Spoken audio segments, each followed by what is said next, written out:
ala bɛ fo ka waleɲuman dɔn ka sanga ni a ka fonisiriya ye bi ye ntɛnɛ ye dɔgɔkun daminɛw don dɔgɔkun jɔlen a ɲɛna o bɛ dali masa fo kun bɔ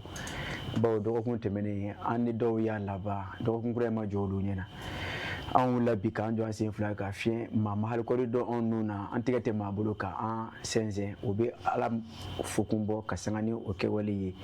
o la k'aw bɛɛ lajɛlen fo ka waleɲuman dɔn mali kɔnɔ ani mali kɔ kan minnu sigilen bɛ ka ɲɛmada nin waati na Sirifila TV jakanso fɛ walasa ka se ka an ɲɛmada jɛmukan fɛ somadɔnɔ jɛmukan don k'a fɔ dugubila ka fisa la dawuli ye nin y'an sigitɔ ye o jɛmukan kan Dala Kuyate Samayira Sanogo e Kuyate nse reste la ko ni baasi t'i la baasi foyi tɛ denbaya don i yɛrɛ don an bɛ ala fo k'a barikada o ye tiɲɛ Dala Kuyate bi dɔgɔkun jɔra kosɛbɛ k'a sɔrɔ e ne fila ka fara kanuɲɔgɔn caman kan awɔ maa tɛ k'anw tigɛ mɛnni k'an sɛnsɛn o ye tiɲɛ Dala Kuyate o bɛ ala fo kun bɔ kosɛbɛ a n'i y'a ta k'a lajɛ dɔgɔfurancɛ in a forila dɔw ɲɛna awɔ bi ta ma jɔ olu ɲɛna o ye tiɲɛ Dala Kuyate dɔw yɛrɛ dara sura bi dugu ma jɛ olu ɲɛna kosɛbɛ Dala Kuyate dɔw wulila olu wuli cogo ma ɲa o ye nka tiɲɛ ni ala ye anw wuli cogo ɲa kosɛbɛ an b'a fɔ k'a barikada Samayira Ne. siga tɛ nin na a tɛ tɛmɛ nin kan Tiɲɛ don. ni an ye ala fo k'ala barikada an bɛ sɔli an ka ciba ɲuman kan O don. n'o ye arasulu ye Tiɲɛ don. ala k'a nafa n'a lahɔrɔma amina yarabi o kɔfɛ an bɛ an lamɛnbagaw fo mali kɔnɔ fo ka taa se mali kɔ kana ma fɛn fɛn b'i sigi a ka jabaraninso mandi kɔrɔ Sirifila TV Tiɲɛ don. kɛrɛnkɛrɛnnenya la minnu ye sɔgɔmadonno jɛmukan yɛrɛ fana sugandi an b'u fo k'a fɔ nɛgɛ kaɲɛ 10 ni y'ale dalan gosilen ye O don. olu ni anw karilen filɛ nin ye ɲɔgɔn na ko kura ni dɔgɔkun kɔnɔna na Tiɲɛ don. an b'a dɔn k'a fɔ kunnafoniw bɛ yen nisɔndiya bɛ yen ka fara kunnafoni kan fo ka taa se bilasiralikanw ma O don. minnu nafa dɔgɔkun o kɔnɔna na k'u k'u bisimila Dala Kuyate Ah. i y'a fɔ cogo min na o don Kosɛbɛ. n'a ma ɲa k'a fɔ dɔgɔkun kura daminɛtɔ don o b'a to an ka yafuma b'a la baaraw an sigi bɛ ɲɔgɔn kan cogo min na Awɔ. an ka sɔnni sigi a kan o cogo la Kosɛbɛ. o la Dala Kuyate ni ma fili jɛmukan kɛrɛfɛ juru Ayiwa. an na fɛɛrɛ kɛ ni k'o tufa Ayiwa. jango ka se ka taa ɲɛfɛ Samayira Ne. o tɛ baasi ye tezara kun fɔlɔ an bɛ taga an ka technicien fan fɛ Adama Kulubali Nɔs Tiɲɛ don. fo ka taa se Abu Jabate ma ni tezara kun fɔlɔ labɛnnen don an bɛ munumunu salon kɛ yen nɔ ka sɔrɔ ka segin ka na barikada kan olu y'an dɛmɛbaa jɛkulu ye jɛmukan in ka se ka cari Tiɲɛ don awɔ o bɛ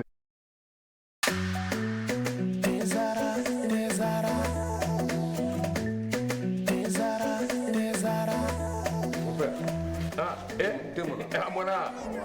e ka nin den a bɛ min wuli tasuma kan wa mon père Mali bɛɛ bɛ nin nin nɛnɛ bara nin ye Afrique bɛɛ nin nɛnɛ nin ye infusé ye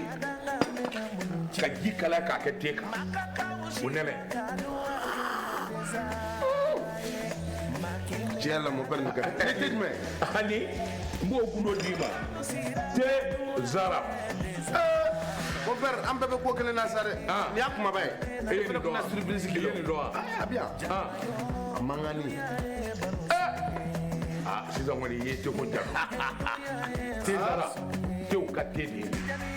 a bi san 30 bɔ ni kɛ wɛrɛ bɛ nin den u y'a dilan kura ye ka segin ka na n'a ye k'a kɛ nin goroko in kɔnɔ wa ne b'a infusé de min han n bɛ min f'i ye i hakili to a la a bilenma o a jɛma o nin den ye tiɲɛ ye tew ka te sonsan bolen bɛ fali fɛ Nka den tɛ. Jama jɛra ka duwa kɛ tezara ye ma kelen ka danga mɛna budu diɲɛ e ala farafidenu jɛra ka duwa kɛ tezara ye ma kelen ka danga mɛna budu tiɲɛ ye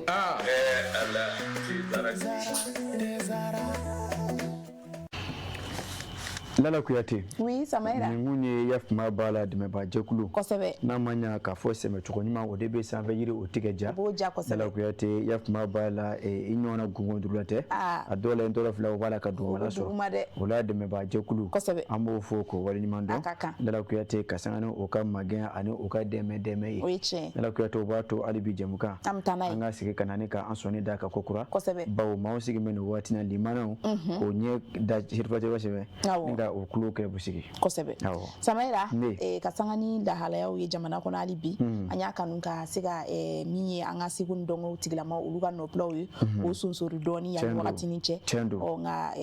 o kɔfɛ an bɛ taga an ka rubrique info la O don. n'o ye kunnafoni balan ye Tiɲɛ don. an bɛ essor ta an k'o ta wa n'an ye essor ta Samayira min bɛ tali kɛ an ka jamana tajiko la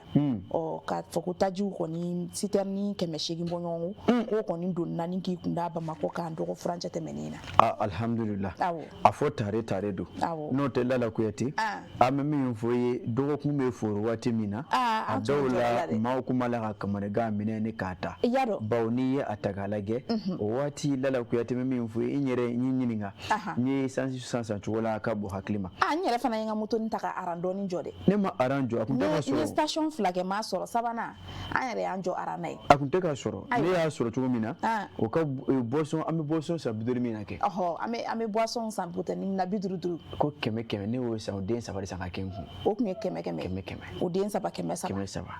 n yɛrɛ y'o san ko o litiri 1 ni tila bɔ o to litiri 1 a tɛ litiri 1 yɛrɛ bɔ yaro haya mɔmɔ san yɛrɛ de y'o san a tɛ tɛmɛ Lala Kuyate o la nin ye kibaruya duman ye o la an bɛ fasiri an b'a ta min bɛ tari kɛ yakuma b'a la histoire jamana ka fasiri don Lala Kuyate n'i y'a ta k'a lajɛ Amadu Gegere ale ye kalamikalasu dabaji la ka nɔbila kɛ Lala Kuyate a ko n'i ye a ta k'a lajɛ n'a ka di ye a fɔ ko Bamako respire a ko Lala Kuyate n'i t'o kɔrɔ dɔn o de ye k'a fɔ an bɛ sisan kɔni an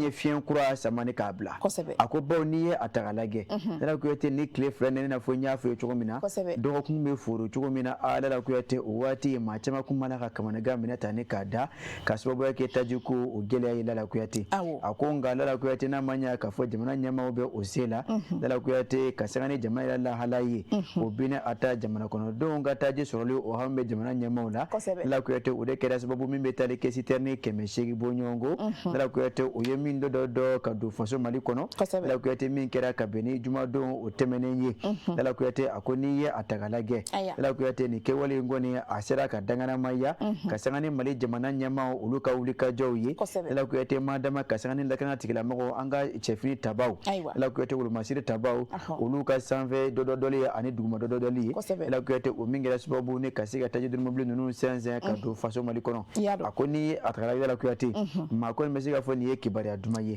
bawo ta istɛrni 800 min donna Bamako kɔnɔ kabini jumadon tɛmɛnen Lala Kuyate a ko Lala Kuyate o n'a mɛn ni fɛn caman ye dɛ o ko dɔ ma ko fiyolu wa n t'a dɔn o bɛ fɔ cogo min na de fil min bɛ taa ni min o bɛ taa ka ɲɛsin yafuma bala central edemu ma Lala Kuyate a ko olu b'a kɔnɔ Lala Kuyate ka fara carburant jet IE o bɛ taa yafuma bala pankuruji kɛnɛ kan Lala Kuyate gasoil ani essence Lala Kuyate olu dɔ fana b'a la Lala Kuyate min ye gaz bitani ye o dɔ fana bɛ a la a ko n'i ye a ta k'a lajɛ Lala Kuyate nin kɛwale min kɔni ni a kɛra kabini jumadon tɛmɛnen ye Lala Kuyate a kɛra fiɲɛ bɔda ye jamana kɔnɔdenw bolo a ko Lala Kuyate depuis citerne fɔlɔ kun bɔlen fo ka taa fɔ a laban Lala Kuyate Senu ani Bamako cɛ Lala Kuyate maaw ma o ka nisɔndiya ani muguru dogo dɛ a ko maaw nana jɔ sirada fɛ Lala Kuyate o b'a la ka tigɛra fɔ yafuma bala mobili dontɔw kun Lala Kuyate o b'a la ka jamana ɲɛmaaw tanu ne ka o sɛbɛkɔrɔ tanu Lala Kuyate o b'a la ka dugawu tew ka ɲɛsin jamana ɲɛmaaw ma Lala Kuyate olu minnu b'a la ka nin kɛwale ne ka danganaya a ko n'i ye a ta k'a lajɛ Lala Kuyate a ko citerne 800 ninnu donnen a ko Lala Kuyate o ko na kɛ sababu n y'a fɔ ye cogo min na ka se ka yafuma bala ni nkura fiyɛ jamana kɔnɔdenw ka baara kɛtaw la a ko Lala Kuyate ɲɔgɔn tɛ n y'a fɔ ye cogo min na dɔgɔ furancɛ foro waati a ko maa caman kun bɛ kamanagan minɛ kɔnɔ ja n kelen tɛ koyi Lala Kuyate nin ye cɛ dɔ ye ko Sulemani Jawara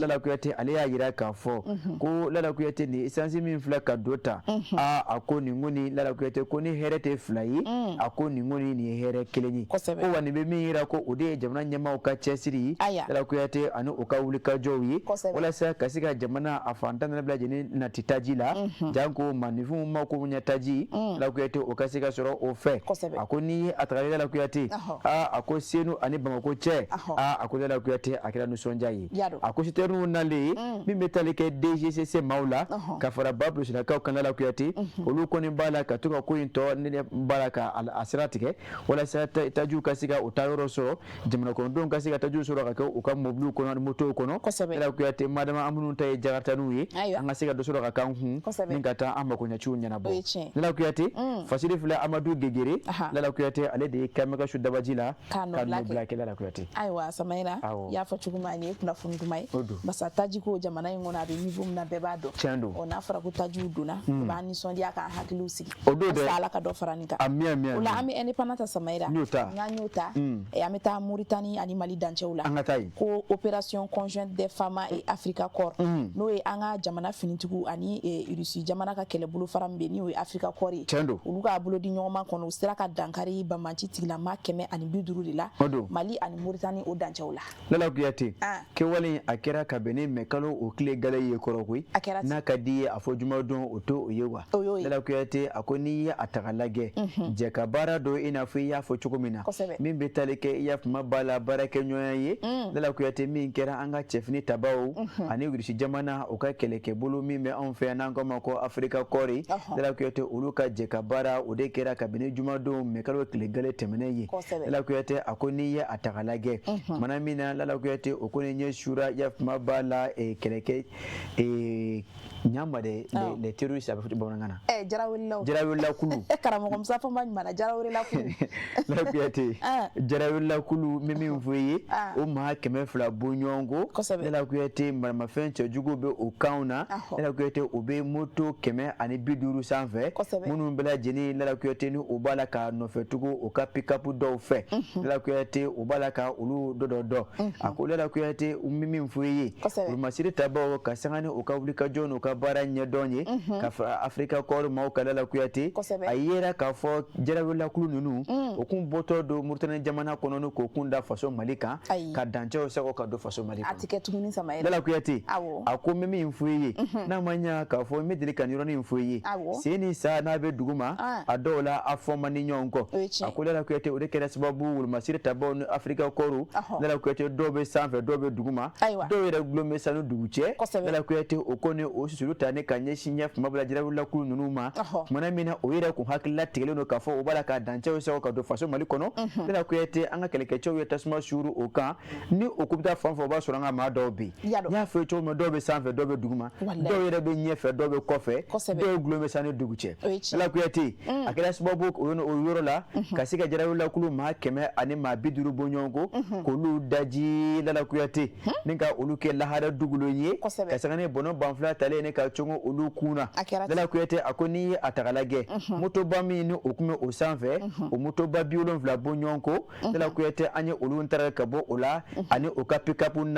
Lala Kuyate minnu kɔni fɔ an bɛ kɛlɛkɛminɛnw caman na an labana k'olu fana minɛ ka bɔ o bolo Lala Kuyate a ko n'i ye a ta ka lajɛ n y'a fɔ i ye cogo min na kɛwale in kɔni a kɛra Mali ani Mauritanie cɛ Lala Kuyate min kɔnɔna ya fama bɔra b'a ye k'a fɔ ninnu kɔni kun b'a la ka na faso Mali kɔnɔ madama a ɲanguma n'a kun kɛ ni o nakun kun ye hali bi ka u ka janfajugu kɛwalew ni ka olu dɔw bolo da Lala Kuyate o de ma se ka ɲɛsɔrɔ o fɛ a ko n'i ye a ta ka lajɛ k'a ma hakili jigin k'a fɔ Afrika tile 29 tɛmɛnen ye Lala Kuyate a ko u ka jarawilla kulu lamagalamaga dɔw kɛra Mauritanie dancɛ la kokura min bɛ yafama b'a la Nampala Lala Kuyate ɲɔnɔ o cercle kɔnɔ a ko ye min fɔ ye Afrika kɔrɔ ani wolomasiri tabaw an ye tasuma suuru o kan ye kokura Lala Kuyate o waati kelen fɛ i b'a ye k'a fɔ Lala Kuyate o ka yafama b'a la Muruja Lala Kuyate o marabolo kɔnɔna na o maa 17 bɔɲɔgɔnko kokura ka fara o ka motow kan ani o ka kɛlɛkɛminɛnw caman wolomasiri tabaw an labana ka tasuma suuru o fana kan mɛkalo tile 3 Lala Kuyate i b'a ye k'a fɔ ka sanga ni yafama o tɛ kunu yan kɔrɔ wa a ko Lala Kuyate i b'a ye k'a fɔ hali bi Muruja n'o o bɛ Nara marabolo kɔfɔ a ko yen fana o caman kun bɛ lamalamana ye ka wolomasiri tabaw sera ka jan da o ɲɛ ni ka laban ni ka caman kɔnɔ fa ka bɔ o la ni ka o ka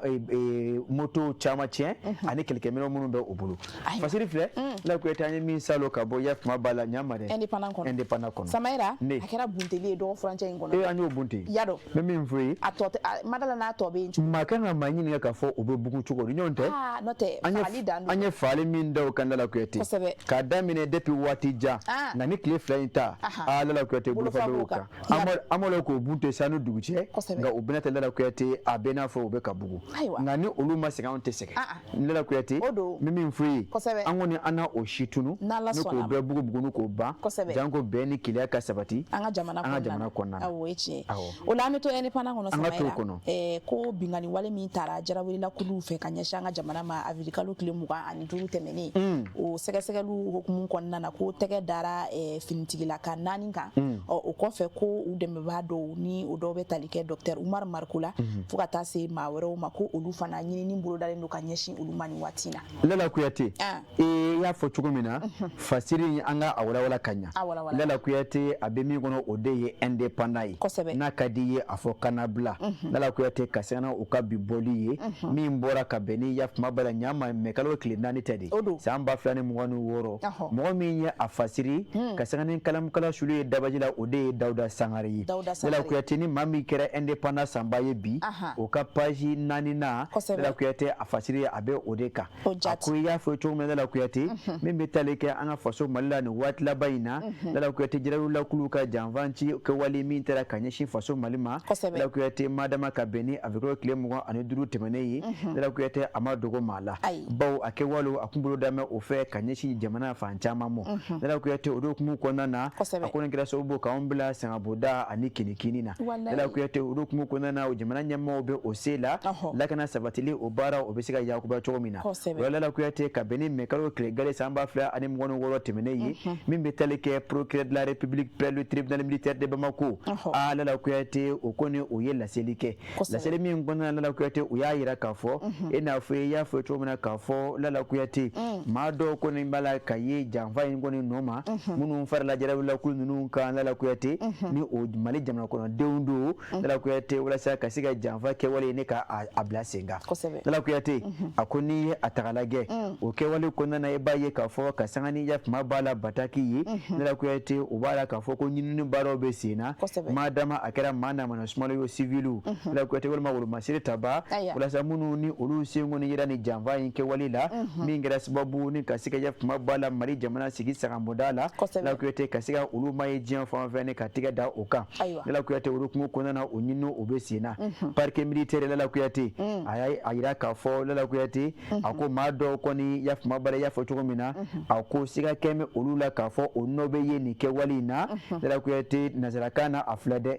a ko le parquet militaire évoque également l'implication de certaines personnalités politiques parmi lesquelles figure docteur Oumar Mariko en exil depuis des années a ko Lala Kuyate politiquement dɔw a bɛ n'a fɔ olu dɔw fana se bɛ ye ni janfa wale in na ko kɛrɛnkɛrɛnnɛma o kɛn bɛ ka sɔnni sigi min kan o de ye docteur Oumar Mariko ye ni o bilama Lala Kuyate o kɔni o bɛ tunga bolo ma ni o yɛrɛ ni bi cɛ o bɛ san caman bɔ a ko Lala Kuyate le magistrat poursuit ni ka sɔrɔ k'a nɔfɛtugu kɛ a ka kɔrɔfɔ la k'a yira k'a fɔ a ko maa o maa ko ni Lala Kuyate n'i kɔni yakuma b'a la e sen yɛrɛ janfa kɛwale in na k'e faso Mali janfa Lala Kuyate a ko an na taa tigɛ da aw bɛɛ lajɛlen ka kelen kelen ni k'o salo ka na Lala Kuyate min kan ka da o kan o na da o kan a ko n'i ye a taga lajɛ o sɛgɛsɛgɛliw buna kun ka Lala Kuyate a ko Alasani Jalo n'o ko ma ko ABD kabini a tɔgɔ Lala Kuyate e ma tɔgɔ dunan tɛ bilen bawo bɔlɔ sanfɛ Lala Kuyate a tɔgɔ tun bɛ ye ka caya n'a ka di ye a fɔ a jaw ka sanga ni nin kɛwale in ye a yɛrɛ k'a fɔ ale tun ye kɛlɛkɛden ye Mali jamana kɔnɔ puisque surasi kun don nka a kun gɛnna ka bɔ surasiya la un militaire radieux a ko a yɛrɛ k'a fɔ Lala Kuyate ale kɔni fara Lala Kuyate ka bɛn ni yakuma b'a la sibiridon avikɔrɔ tile 25 kɛwalew ye bawo ale yɛrɛ tun ye janfa jugu kɛbaa dɔ ye a ko Lala Kuyate ka fara o kan a ko Lala Kuyate hali bi mɔgɔ tɔgɔ dɔw fɔ mɛ dɛ a ko sergent Jakarija Sojo a ko ale ye wolomasiri taba ye min bɛ baara la a ko Adijan Musa Jane Lala Kuyate o fana ye sɔrɔsi ye min bɛ baara la adjudant chef Mamadu Keita Lala Kuyate ale fana ye sɔrɔsi ye min bɛ baara la ani Soyiba Jara ale ye sɔrɔsi ye min bɛ sɛgɛnnafiɲɛbɔ la a ko ninnu bɛɛ lajɛlen kɔni tɔgɔ a fɔ mɛ Lala Kuyate ka yira k'a fɔ ninnu ye janfa siriba dɔw ye ka se ka jɛlawolakulu ninnu dɛmɛ walasa ka se ka janfa minɛ ta ne ka ɲɛsin faso Mali ma nka Lala Kuyate jamana ɲɛmaaw bɛ ɲini na hali bi maa minnu ma sɔrɔ ka fara ninnu kan an ka tigɛ da u bɛɛ lajɛlen ka kelen kelen min ka Lala Kuyate min kan ka da o kan k'o da o kan fasiri kɛba Lala Kuyate Dawuda Sangare don an y'a salo ka bɔ kanabila indépendant kɔnɔ o ka page 4 na ni mɔgɔ mako b'a la i b'a sɔrɔ o kɔnɔna na Samayira a tɛ tɛmɛ nin kan an bɛ dugawu k'Ala ka hakili ɲuman d'an ma o la an bɛ bɔ indépendant kɔnɔ an ka bɔ o kɔnɔ an bɛ don indicateur du an ka teliya ka don o kɔnɔ n'an donna yen an bɛ taa Gawo Samayira n'an sera Gawo min bɛ tali kɛ kurun belebelew fo ka taa se kurun fitininw ani moto sensabaninw ani moto belebeleba ninnu k'olu fana bolili ko dan sigir'o la Gawo marabolo kɔnɔna na k'a daminɛ nɛgɛ kanɲɛ 19 19h ka taa bila sɔgɔmada fɛ nɛgɛ kanɲɛ 6 la 6h du matin Lala Kuyate ka sanga ni jamana kɔnɔdenw o tanga ni kisili o hamina min bɛ o la n'a ka di ye ka sanga ni Gawo marabolo o basigi laɲinitɔ ye min bɛ tali kɛ i y'a kumaba Lala Kuyate n'a ma ɲa k'a fɔ an bɛ waati min na a dogon tɛ maa la Lala Kuyate o dokumu kɔnɔna na ka sanga ni o ka bataki dɔ ye Lala Kuyate général de division Musa Moriba Traoré o de ye Gawo marabolo o ɲɛmaaya taamɛ ka kalifa ale la bi Lala Kuyate a ye laseli kɛ kabini jumadon tɛmɛnen ye Lala Kuyate min bɛna mɛkalo tile gale san 2026 ma a kɔnɔna na a ye a yira k'a fɔ Lala Kuyate i n'a fɔ i y'a fɔ cogo min na n'a segin a kan k'a yira k'a fɔ a jɛn tɛ kɛ bilen Lala Kuyate nɛgɛ ɲɛ 19 o dana ma gosi Lala Kuyate jɛn tɛ kɛ ni kɛwale dɔw ye dɛ gawo i n'a fɔ Lala Kuyate i y'a fɔ cogo min na min bɛ tali kɛ pinasiw minnu bɛ ya kuma bala babuluw fɛ olu bɛ o dɔn kurun don ni ma fili pinasi tɛ kurun ye mɔgɔ donu kurun piroguw o fana tɛ o kurunbaw ye mandama ani mɔgɔ bɛ danga tigɛ ni kurun minnu ye Lala Kuyate tricycle olu tɛ moto sen saba n'u ye wa ka fara moto de gros cylindre ni o bɛ tali kɛ ya kuma bala sandilu Lala Kuyate olu bɛ o la banamakaw ka fɛn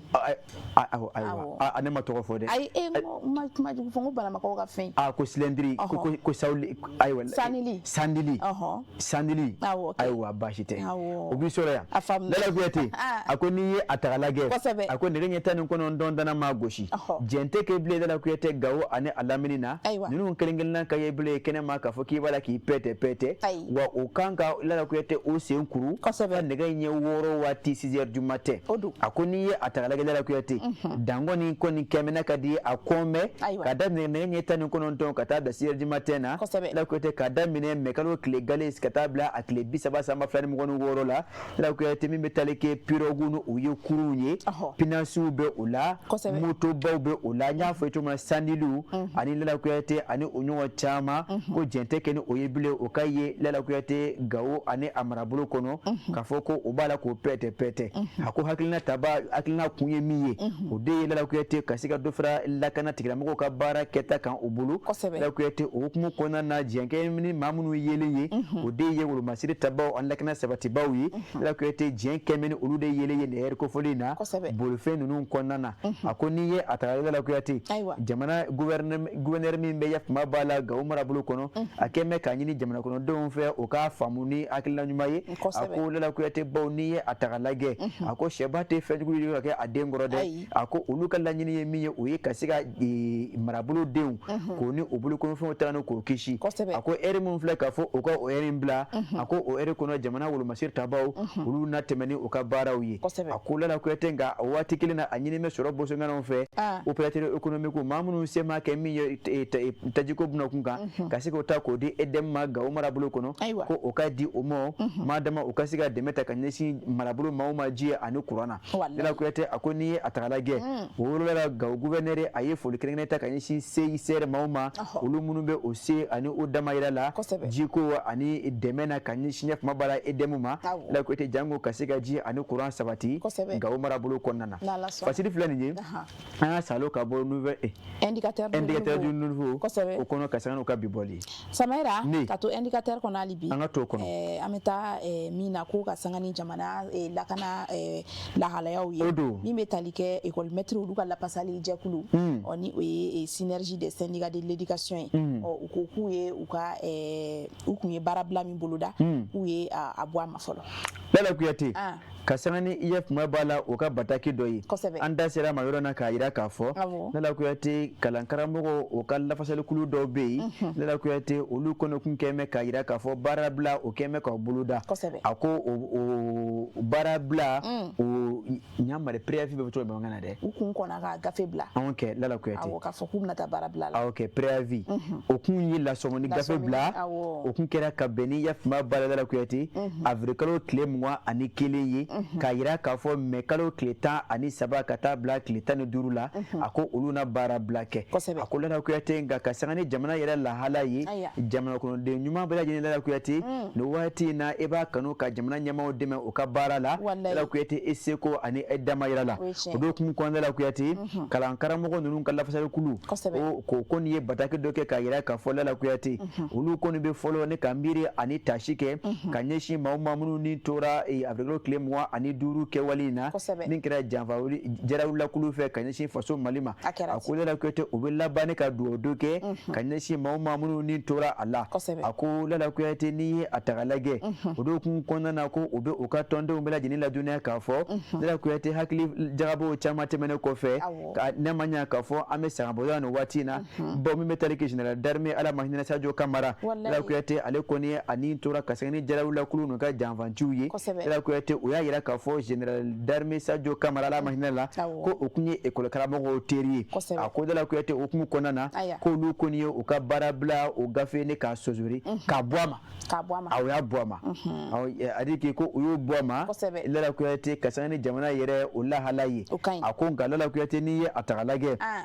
ko nin bɛ a ɲini hali bi tɔndenw fɛ ka yira k'a fɔ olu ka wuli ka jɔ u na to sen na fo ka taa fɔ cogo min na laɲini minnu kɛ mɛ olu fɛ olu ka se ka sabati nka ka sanga ni waati laban in ye Lala Kuyate jamana bɛ cogo min na lahala yɛrɛ bɛ a wajibiya jamana kɔnɔden ɲuman bɛɛ lajɛlen kan Lala Kuyate baara bila o kuma tɛ se ka fɔ nin waati in na a ko olu ye u ka tile saba baara bila min kun bolo dame o fɛ a ko a bɔra a dɔgɔkɔrɔ a ko nka Lala Kuyate olu hali bi u na dɔ fara kuma ɲɔɲɔ kan ni jamana ɲɛmaaw ye madama laɲini minnu kɛ mɛ olu fɛ Lala Kuyate cango olu ka se ka sabati Igirek Dumbiya Yakuba Dumbiya ale de y'a fasiri Lala Kuyate an ye min salo ka bɔ ɲama dɛ ka bɔ ni ka sɔn ka bi boli Lala Kuyate o y'a yira k'a fɔ ko ala ma hinɛna général d'armée Sadio Kamara ko école karamɔgɔw teri don ne b'a sɛbɛntiya Lala Kuyate ka bɛn ni i ya kuma b'a la 2020 kumana min na école karamɔgɔw ka article 39 kun bɛ sen na Lala Kuyate kunnafonidilaw minnu ye gɛrɛsɛgɛ sɔrɔ o waati ka taa école karamɔgɔw ni sɔrɔsiw ka kuma ɲɔgɔnya sɛbɛntiya ne kun bɛ olu la Lala Kuyate a baara kun bɛ la ka kɛ Prytanée kuru kɔnɔ o don Sadio Kamara a ma kɛ ministre ye nka Lala Kuyate o y'a sɔrɔ o bɛ CNSP kɔnɔna na o kun kɛ mɛ ka ale ni école karamɔgɔw de bila kuma ɲɔgɔnya na o don ne ka Sadio Kamara ye o kɛra a siɲɛ fɔlɔ ye n y'a ye o don ni siɲɛ fɔlɔ école karamɔgɔw o ye min fɔ wulibali don école karamɔgɔ ko kun ka bɔ bolo kosɛbɛ ale ni olu de kun bɛ kuma ɲɔgɔnya la o ka article 39 ko Lala Kuyate olu la o don an m'o seereya bawo o don ne yɛrɛ kun bɛ kɛnɛ kan Prytanée militaire kɔnɔna na Samayira école karamɔgɔw yɛrɛ na fo ni wale ɲuman dɔn na ko wale ɲuman kɛli man gɛlɛn fa dɔɔni an na école karamɔgɔw yɛrɛ fo nin na ka sanga ni Sadio yɛrɛ a fure bonyali ye o fɛ hali bi an bɛ taa ni kunnafoniw an bɛ Nouvelle Horizon ta Samayira n'an y'o ta an bɛ taga Sebabugu k'ale bɛ Kulukoro mara fɛ n'an sera yen Samayira i b'a ye k'a fɔ an ka cɛfini tabaw n'o ye an ka sɔrɔsiw ye u ye wulikajɔ sabati ye ka se ka dankari Bamaci tigilama 17 bɔ ɲɔgɔn la k'u bolokɔnɔfɛnw fana ni u bɛ tali kɛ moto la k'olu fana minɛ Lala Kuyate wa n'a kɛ ni Sebabugu ka ca dɛ effectivement i y'a fɔ cogo min na o kɛ bɛ ka min sɛbɛn k'u bɛ Kulukoro mara fɛ wa ne kun y'a kɛ Sebabugu min ye min bɛ Kayi mara fɛ n'i bɛ taa Jɛma kita sira la ayi n'i bɛ taa Kayi n'i bɔra Jijeni n'i bɛ taa Jɛma Sebabugu dɔ bɛ yen sani ka se Jɛma wala sani ka se Sebabugu dɔ bɛ yen ne kun y'a k'o ye nafasirikɛba Mamani Ture ale y'a sɛbɛn ko Kulukoro marabolo Sebabugu i b'a sɔrɔ a ka ca komi jamana in a tɛna kɛ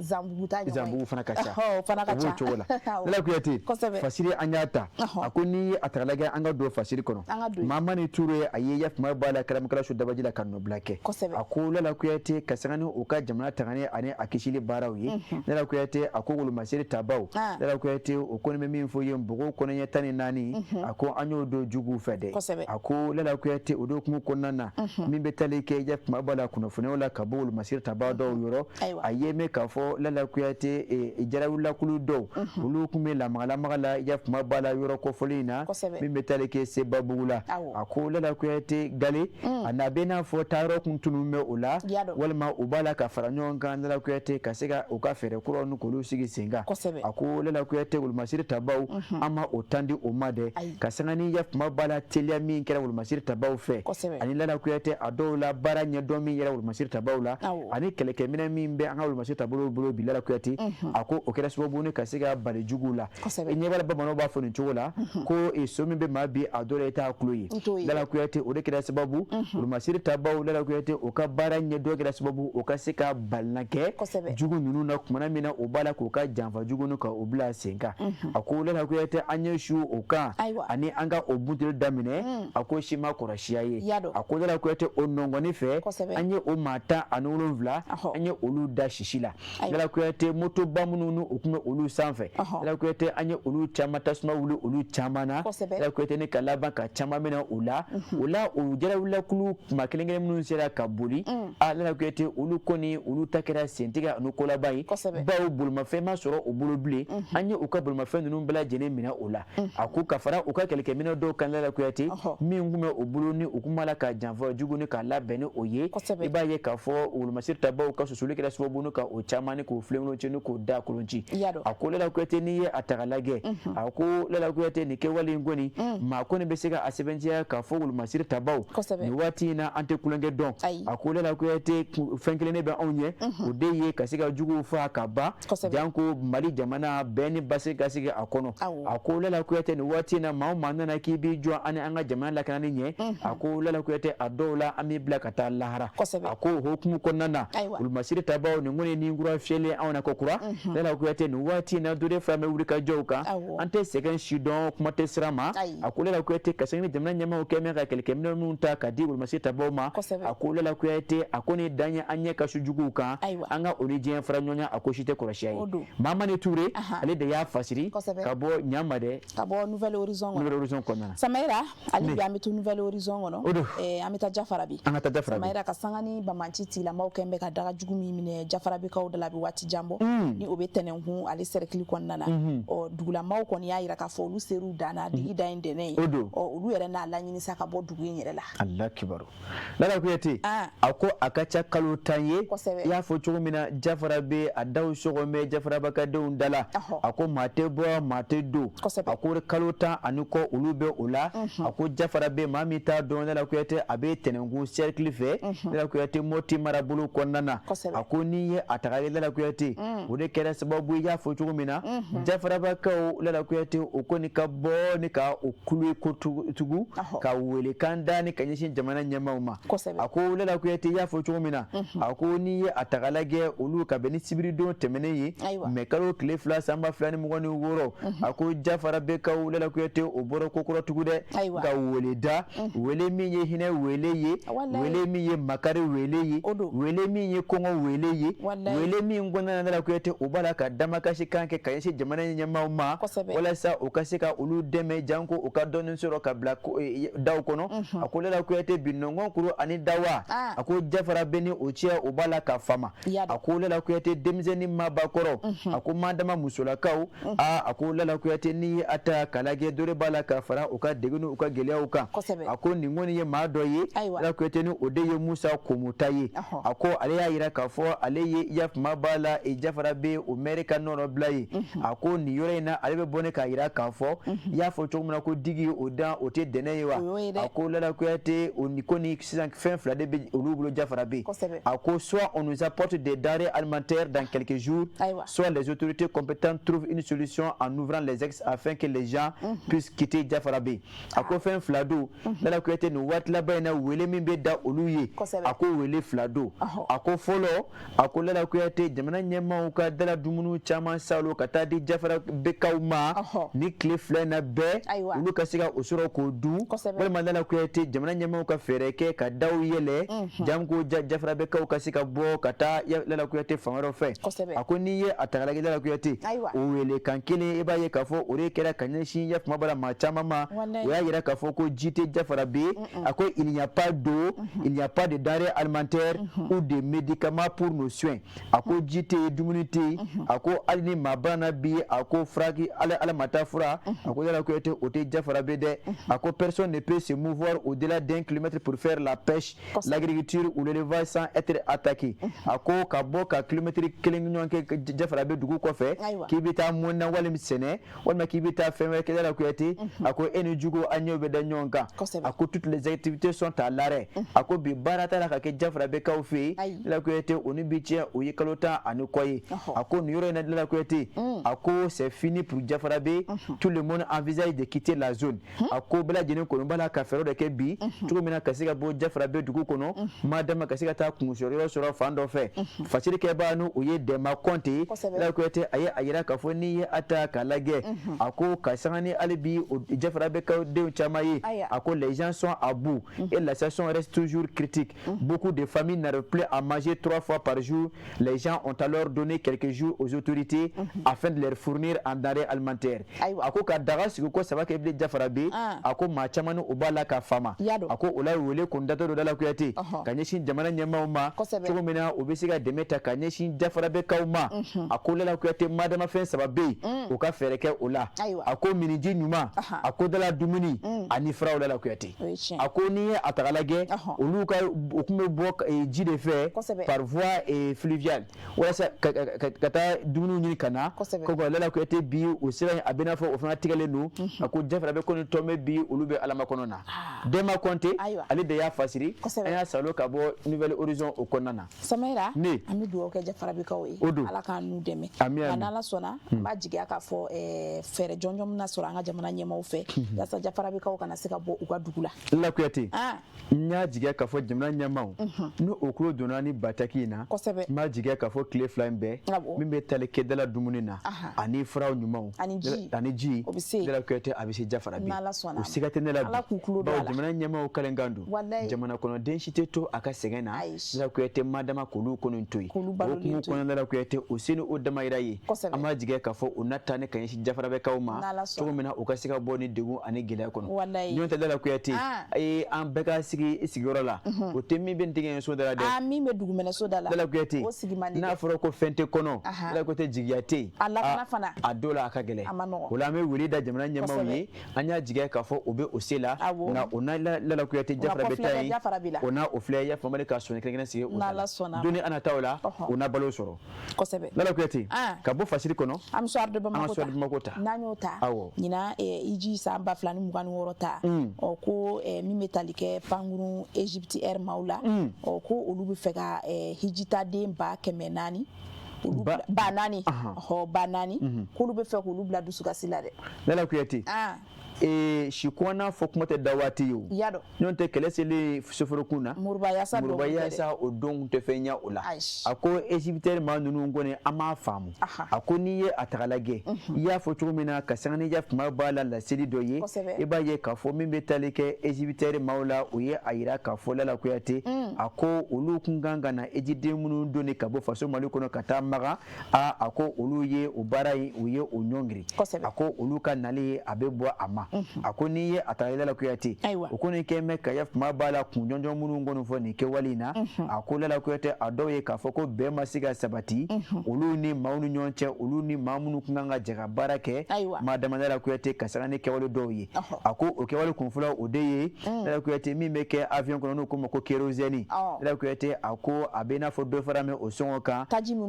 avion kɔnɔ kérosène a ko a bɛ n'a fɔ Egyptɛri maaw kun y'a yira k'a fɔ faranga min ma ye kérosène na a ko olu bɛ na Lala Kuyate maa minnu ka maaw ta olu ka jɔ ni o faranga in ye a ko filanan a ko Lala Kuyate o ye a yira k'a fɔ n'i ye a taga lajɛ jamana lakana ko bunakun o bɛ cogo min na bi Lala Kuyate ko o bɛ maa jɔrɔ kun bɔ a ko Lala Kuyate olu farilen ɲɔgɔn kan i b'a ye k'a fɔ Egyptɛri maaw o labana ka gafe kɛ k'a yira k'a fɔ Lala Kuyate a dɔw la olu kun kan ka na Egypten 4,000 minnu ta ka bɔ faso Mali kɔnɔ ka taa ni a ye ya kuma b'a la silamɛya jɔsi 5nan kɛnɛyɔrɔ la o ye manga jamana ye ko olu ka nali ko a tɛna bɔ Lala Kuyate ni o kɛra bɛɛ i b'a ye k'a fɔ i y'a fɔ cogo min na a bɛ kɛ sababu ka Egypten maa 4,000 bɔ ɲɔgɔn ko olu de bila kini bolo kan minnu bɛɛ lajɛlen kɔni ye filière privée maaw ye a ko Lala Kuyate kɛwale in kɔni kɛ ni bi cɛ min bɛ tali kɛ Dr Abdul Fattah Sise la ni o ye maison du Haji o ma ɲɛmaa ye Lala Kuyate a bɛ wuli ka jɔ suguya bɛɛ lajɛlen na su ani tile sɔgɔma ani wulada fɛ Lala Kuyate walasa ka se ka hakili sigi ni ka nati ka ɲɛsin maa ninnu ma maa minnu kun kan ka taa Egyptɛri in fɛ a ko Lala Kuyate n'i ye a taga lajɛ ka fara jamana ɲɛmaaw kan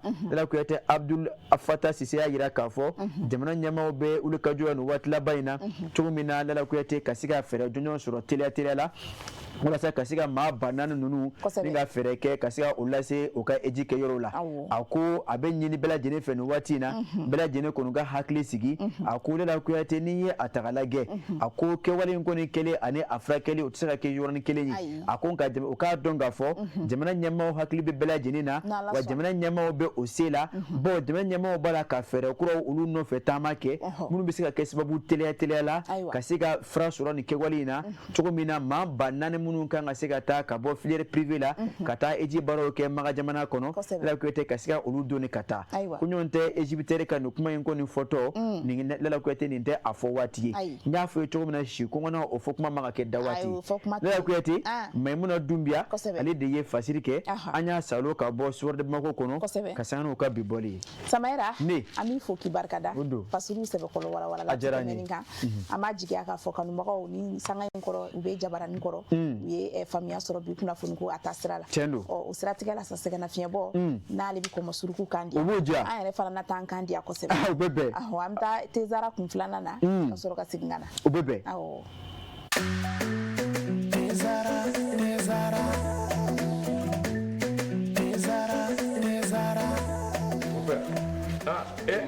Amona e ka ni de abe min wuli tasuma ka wa mon père Mali bɛɛ bɛ nin ni nene bara ni Afrique bɛɛ ni nene ni infusé ka ji kala ka kɛ te kan o nene tiɲɛ la mon père nin ka ni tɛ jumɛn ani m'o kundo di ma te zara mon père an bɛɛ bɛ ko kelen na sa dɛ nin y'a kumaba ye e ni dɔn surprise kilo ni dɔn a bi yan a mangani sisan kɔni i ye teko ja te zara tew ka te de ye a bi san 30 bɔ ni kɛ wɛrɛ bɛ nin den u y'a dilan kura ye ka segin ka na n'a ye k'a kɛ nin goroko in kɔnɔ wa ne b'a infusé de min han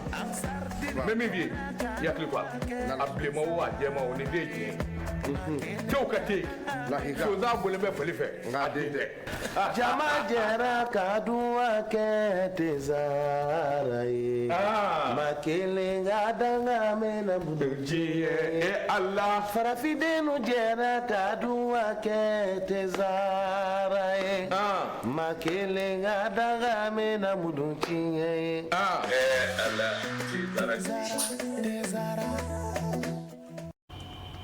Lala Kuyate. Samaira Sanugo. Ni an bɔra ye ya kuma b'a la kunnafoni gafe kɔnɔ. Kosɛbɛ. Sɔni an n'a dɔn dugu kun kuma kɔnɔ. Awɔ. O tɛ? O don. Nka Lala Kuyate hali bi bamananw ka kuma don. Kosɛbɛ. Ko n'i ye nɛgɛ ta galaw. Awɔ. N'i y'a bila galaw. O don. O tɛ? Walayi Samaira Lala Kuyate bɛɛ lajɛlen seko. Awɔ. Jamana kanu t'a yira k'a fɔ bɛɛ lajɛlen ka seko k'a ye wa? O ye tiɲɛ. Bi ne kun y'a kanu k'an seko dɔn de kɛ jamana lakanani baara la. Ayiwa. E y'o dɔn wa? Ayi m'o dɔn dɛ. Lala Kuyate n'i y'a ta k'a lajɛ. Kosɛbɛ. An minnu bɛ voyage kɛ ka caya. I b'a ye k'a fɔ Lala Kuyate a dɔw la i bɛ fɛn caman ye sira kan.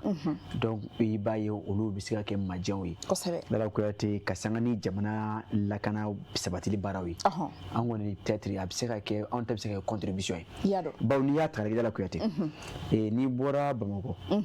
K'i bɛ taa misaliyala Kɛɲɛba. Kosɛbɛ. O b'aw jɔ poste min na k'aw contrôler o ye Kita ye. Oui. Lala Kuyate n'i bɔra Bamakɔ k'i bɛ taa Sikaso. O bɛ maaw jɔ Buguni poste la k'o contrôler. O ye tiɲɛ. N'i bɔra Bamakɔ k'i bɛ taa bila n'a sera Segu poste laban na o b'a jɔ yen. Lala Kuyate anw ta ye contribution ye. Mais i b'a ye k'a fɔ a dɔw la. Lala Kuyate maa caman bɛ sɔrɔ mobiliw kɔnɔ u b'a fɔ ko pièce tɛ olu bolo. Kosɛbɛ. Bon pièce tɛ olu bolo. I b'a ye k'a fɔ Lala Kuyate ni maa kɔni sɔrɔla i kan ka pièce ta. Kosɛbɛ. E si sera pièce ta ye. Nka pièce ma sɔrɔ e bolo o yɔrɔ la lakana tigilamɔgɔw kan ka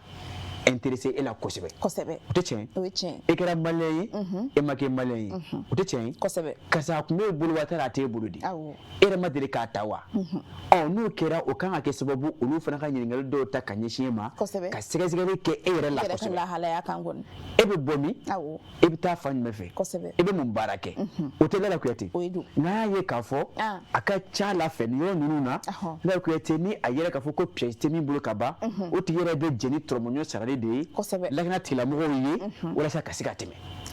A ma nɔgɔ. Bon Lala Kuyate b'a ye k'a fɔ bon o la a dɔw la a bɛ se ka kɛ baara n'a cogoya ye nka ne kɔni ka yeta la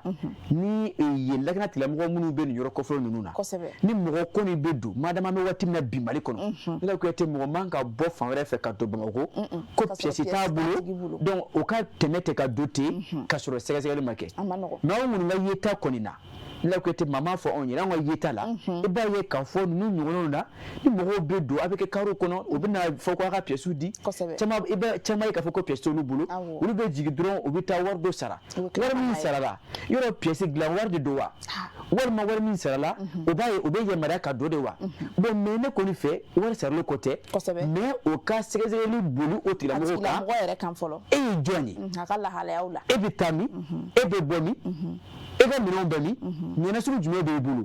nka an b'a ye k'a fɔ o tɛ kɛ ka caya a dalen tora a tɛ fɔ ko pièce t'a bolo u b'a fɔ ko e jɔ yan fan fɛ bon e jɔ yan fan fɛ u bɛ tila k'i tigɛ ta tɔrɔmɔɲɔ bɛ minɛ e la k'e bila ka don mobili kɔnɔ e bɛ tɛmɛ ka don ka taa ten mais c'est à dire que e b'a ye en réalité c'est quelque chose vraiment il faut que a ka lajɛ quoi a ka lajɛ diɲɛ ma jɔ surtout an bɛ waati min na bi ni lakana tigilamɔgɔw sera k'o fara u ka baara kan madama minnu bɛ poste ninnu na jango sisan olu yɛrɛ kɛlen don k'u sinsin pièce ko kan pièce ko kan u y'o fɔ an ye ye communication de sensibilisation na kwal namta boutique nuna kana nga bugunatigɛ sɛbɛnw ka bɔ kwal ni denmisɛnnin minnu ma se bugunatigɛ sɛbɛn ta ye nanu bɛ bɔ ka taa dugu kɔnɔnaw la k'u ka wolo sɛbɛnw k'olu ka taa voilà donc o b'a yira k'a fɔ ko nafa b'a la ni wagati in na voilà donc yɔrɔnin fana ka lajɛ ni wagati in na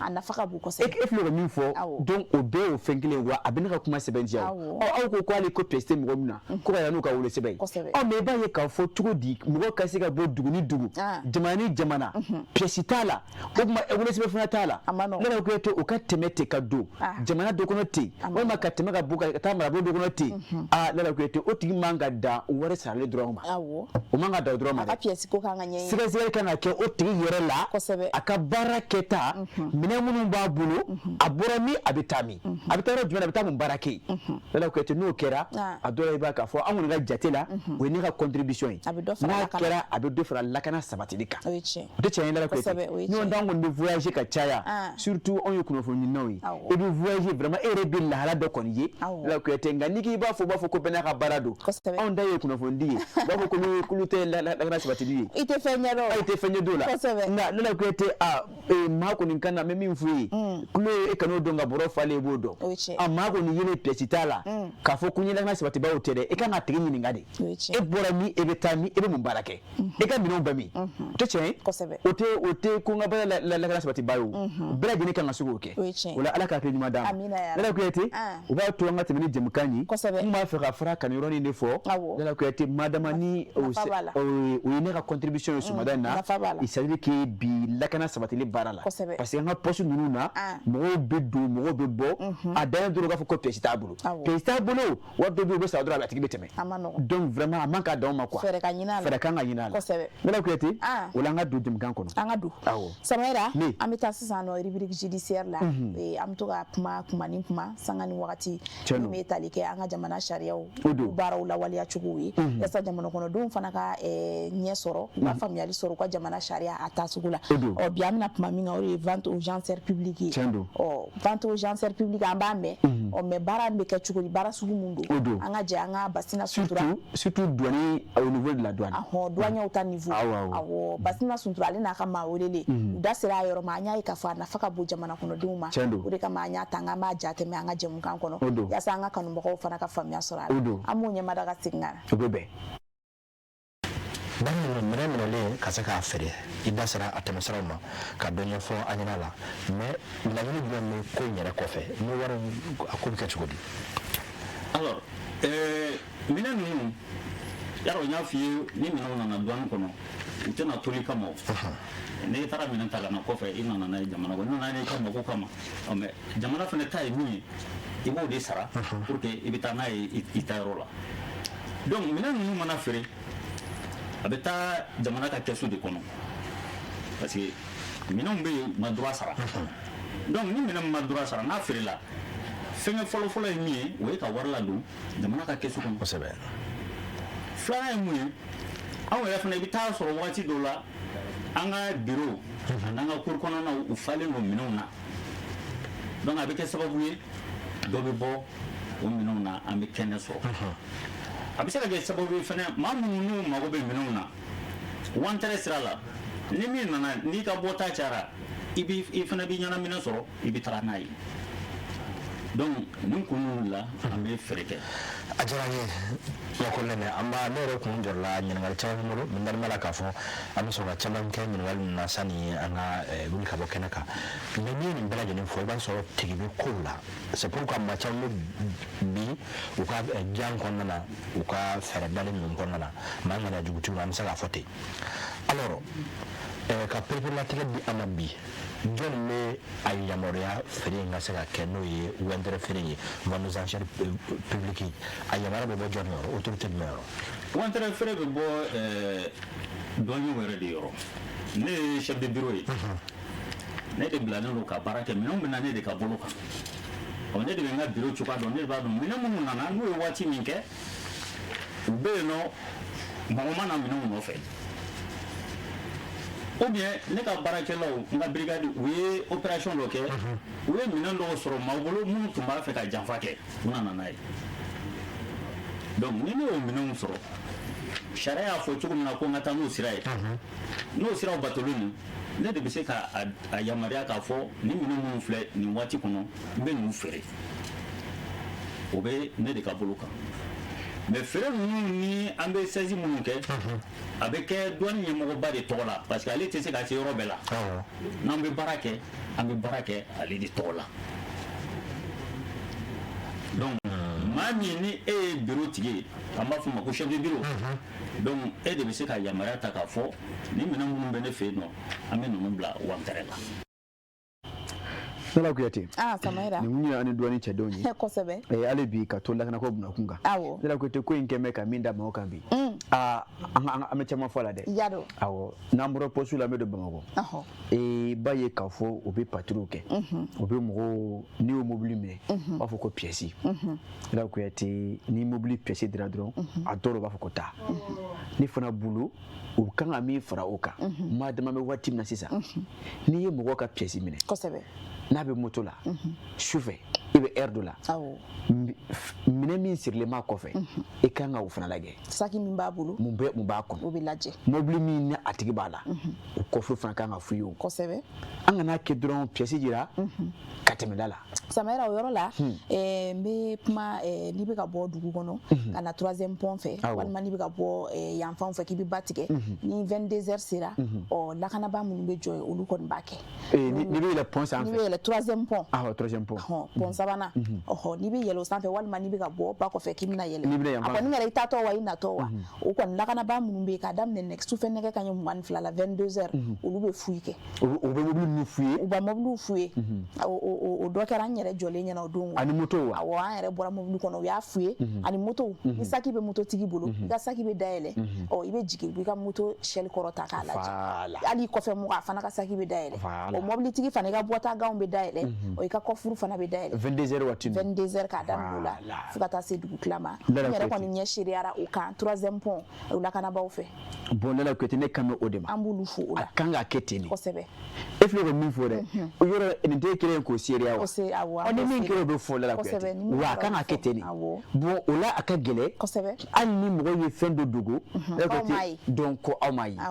bon c'est à dire que den bɛ a ta b'a bolo o la hali ni fɛn kɛra b'a fɔ an kɔni y'an ta kɛ an y'a kɛ tan mais Nala Kuyate min ka kɛ ka pièce minɛ dɔrɔn ka carte grise minɛ ka permis minɛ k'a fɔ ko taa walima karisa e de don wa e ka taa jamana bɛ yɔrɔ min na bi a sera an ka bɔ o kɔnɔna na an fana karamɔgɔ de la ka nin fɔ a mɛnna a ka san dɔ mɔludu la a ko mobiliw bɛɛ ka to ka f'u ye a kana kɛ ko nin ye n dɔnbaga ye walima nin y'an ka mɔgɔ non a ye mobili bɛɛ f'u ye mɔgɔ bɛ tɛmɛ mɔgɔ tɛ mɔgɔ dɔn bi voilà o dɔw ɲɛ b'a la ko mobili vitre fumée ni ko mobili ko sans plaque k'o bɛna fɛɛrɛ kɛ ko ka dɔ bɔ olu boliboli la n'a sera ka kɛ Nala Kuyate o de fana ye kabako ye Samara i b'a ye jamana in kɔnɔ sariyaw de fana bɛ taa nka a labatoli a dɔw la i bɛ mɛn ka sɔrɔ i m'o ye wa an bɛ a jigiya k'a fɔ zen ta o tɛna bila kulonkɛ la zen ta lakana na sɛbɛkɔrɔ sabati yaasa jamana yɛrɛ basigi ka se ka n'a kɔnɔ Nala Kuyate ka teliya ka bi jamana kuncɛ farikolo ɲɛnajɛ an ka taa yen an bɛ taa technicien fan fɛ an ye min sɔrɔ bi ko la sɔrɔ jamana kuncɛ kosɛbɛ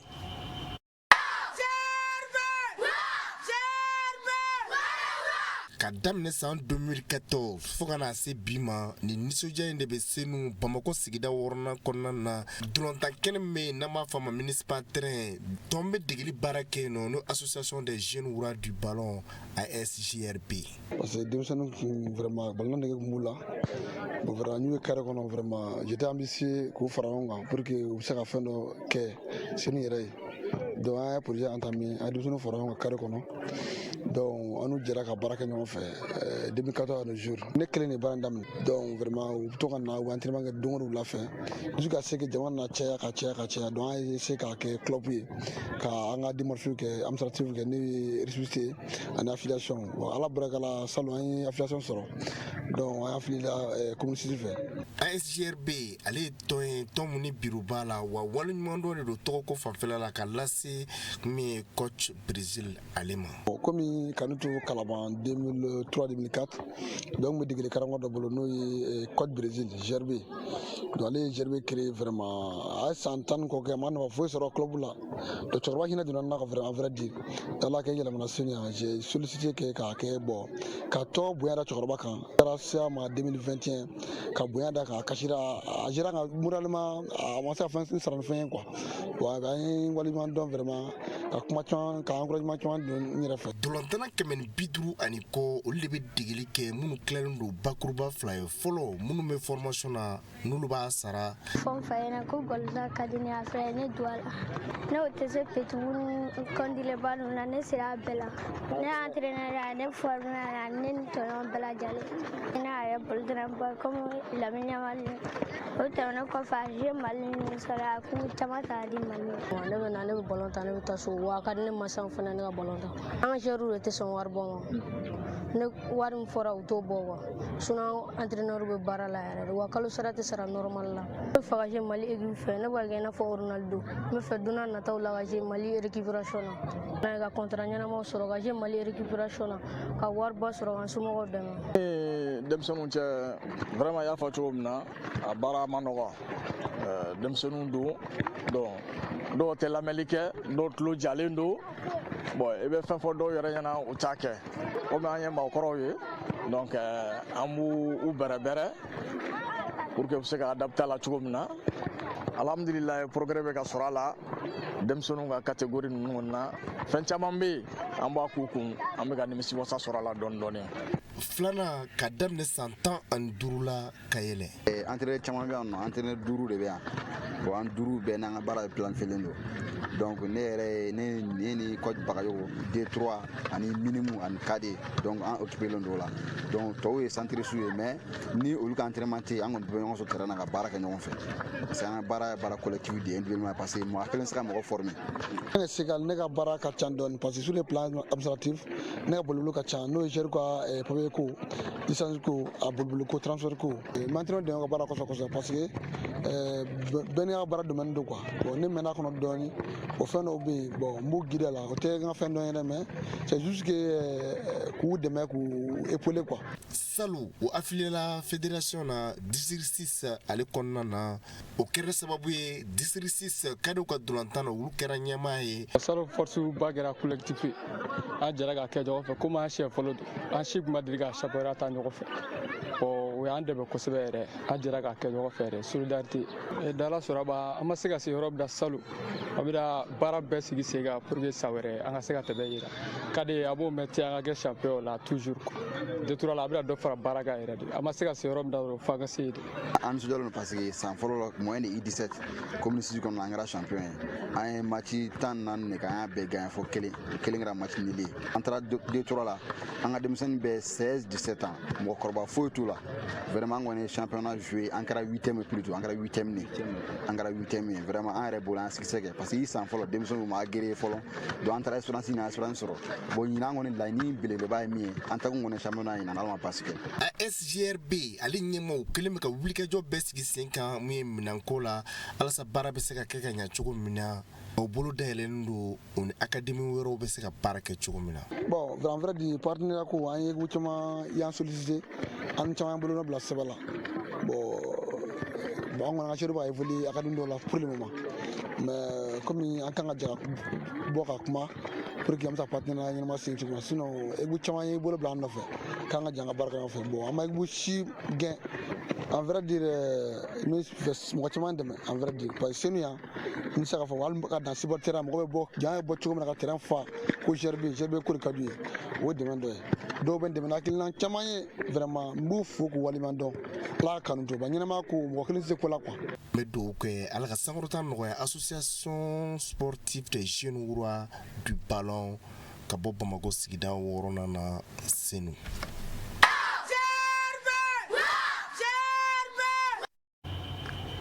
Lala Kuyate. Samira. Ayiwa ni min fɛ ko ne yɛrɛ tigilamɔgɔw ye. N'o ye kosɛbɛ. Vraiment ba n'a ka denmisɛnninw. Awɔ. Bi a tun bɛ se nu. Kosɛbɛ. O la an bɛ centre bɛɛ lajɛlen fo. An b'u fo ka fɔ Ibrahim Ba yɛrɛ fo kosɛbɛ. A ka cɛsiri ni wuli ka jɔ la. A ka kan. Est ce que nin fana tɛ dansi bisala de. Kosɛbɛ Samira. Nin ye jɛmukan seli a kuncɛyɔrɔ la. Ka foli di bɛɛ lajɛlen ma. An baarakɛɲɔgɔnw yɛrɛ an b'u fo. Ka contribution na jɛmukan kɔnɔna na. O kɔfɛ an b'an lamɛnbaa jɛkulu fo kokura. Fɛn fɛn kun sigilen don jabaranin kɔrɔ. Ka se ka ɲɛmadali kɛ bi sɔgɔma don dɔ la. An b'u fo k'u barikada ka fɔ an sera ka ninnu de fara fara ɲɔgɔn kan ka se ka na u cari u ka se ka u ka tɔmɔtaw tɔmɔ olu la. N'ala ma basi kɛ sa n'a ye don wɛrɛ yira an na olu ni anw an bɛ ɲɔgɔn sɔrɔ yan ni kɛnɛ kelen in kan. Lala Kuyate an bɛ an ka dibila baarakɛlaw fo. An bɛ foli fanba kɛ olu ka ɲɛsin olu ma. Olu minnu bɛ wuli ka jɔ la sanga ni waati bɛɛ. Kosɛbɛ. Bi nɛgɛ kɛrɛfɛ juru a kuma la ka tufa l'homme au doigt magique contre le stress, l'angoisse et la nuit Adama S Kulubali. A kɛrɛfɛ Jabateba musique Abu Jabate Banikokaw ka Abu ale tun bɛ yen.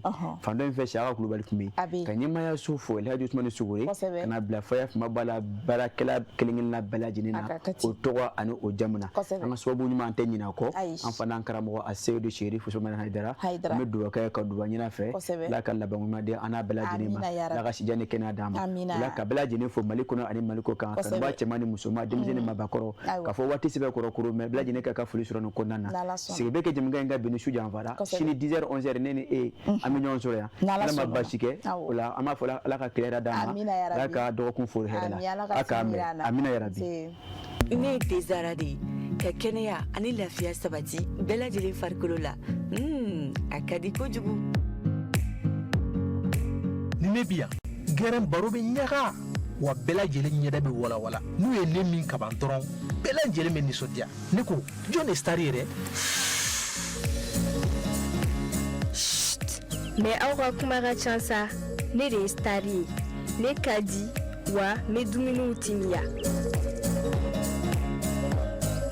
Ne de ye Lɛzara ye ne ka di denmisɛnninw ye wa mɔgɔkɔrɔbaw kɛrɛbɛ tɛ k'aw to ne mini na a b'aw kolo sigi k'aw mɔdiya o de y'a to ne ka di denmisɛnninw ye kosɛbɛ.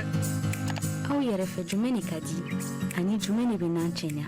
ne de don tomate concentré Zara ne kelen pe dɔrɔn awɔ nka an bɛɛ de ye star ye. N'aw ko dumuni sanuman caman a ye tobilikow la sanbalaɲɔgɔn sugandi n'o ye Zara ka dumunifɛnw ye a bɛ sɔrɔ Mali feereyɔrɔ bɛɛ. Zara ye Nouveau Soleil SARL ka produit dilannenw ye